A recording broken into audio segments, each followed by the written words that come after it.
राधिका बरसाने वारी की जय। अजा एकादशी व्रत कथा। युधिष्ठिर ने पूछा, हे जनार्दन, भाद्रपद के कृष्ण पक्ष में कौन सी एकादशी आती है? आप इस विषय में बताएं। भगवान श्री कृष्ण बोले, राजन, ध्यान से सुनो। भाद्रपद के कृष्ण पक्ष में अजा नाम की एकादशी आती है। यह सब पापों का नाश करने वाली बताई गई है। भगवान ऋषिकेश का पूजन करके जो इस एकादशी का व्रत करता है वह सब पापों से छूट जाता है।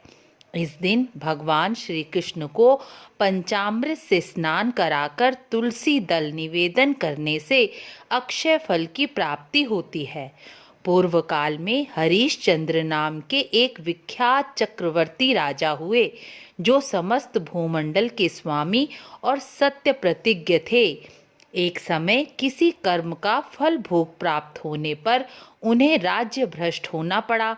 राजा ने अपनी पत्नी और पुत्र को बेच दिया, फिर स्वयं को भी बेच दिया। पुण्यात्मा होने के बाद भी उन्हें चांडाल की दास्ता स्वीकार करनी पड़ी। वह मुर्दों का कफन लिया करते थे। इतने पर भी हरिश्चंद्र सत्य से विचलित नहीं हुए। इस प्रकार चंडाल की दास्ता करते करते कई वर्ष बीत गए। इससे राजा को बड़ी चिंता हुई। वह अत्यंत दुखी होकर सोचने लगे, क्या करूं, कहाँ जाऊं, मेरा उद्धार कैसे होगा। इस प्रकार चिंता करते करते वह शोक के समुद्र में डूब गए। राजा को शोकाकुल जानकर गौतम ऋषि उनके पास आए। ब्राह्मण को पास आया देख राजा उनके चरणों मर प्रणाम कर बोले और अपना सारा दुखमय समाचार कह सुनाया। राजा की बात सुनकर गौतम ऋषि ने कहा, राजन, भादो के कृष्ण पक्ष में अजा नाम की एकादशी आ रही है, जो पुण्य प्रदान करने वाली है। इसका व्रत करो, इससे तुम्हारे पूर्व पापों का अंत हो जाएगा।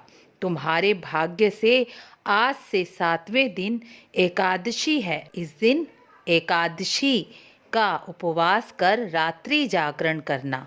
इतना कहकर ऋषि अंतर्ध्यान हो गए। मुनि की बात सुनकर राजा हरिश्चंद्र ने उस उत्तम व्रत का अनुष्ठान किया। इसके प्रभाव से राजा सारे दुखों से पार हो गए। उन्हें अपनी पत्नी पुनः प्राप्त हुई और पुत्र का जीवन भी वापस मिला। एकादशी के प्रभाव से राजा को निष्कंटक राज्य पुनः प्राप्त हुआ और अंत में स्वर्ग लोक भी प्राप्त हुआ। राजा युधिष्ठिर, जो मनुष्य ऐसा व्रत करते हैं वह सब पापों से मुक्त हो जाते हैं और स्वर्ग को प्राप्त हो जाते हैं। इस कथा को सुनने से भी अश्वमेध यज्ञ का पुण्य प्राप्त होता है। राधे राधे।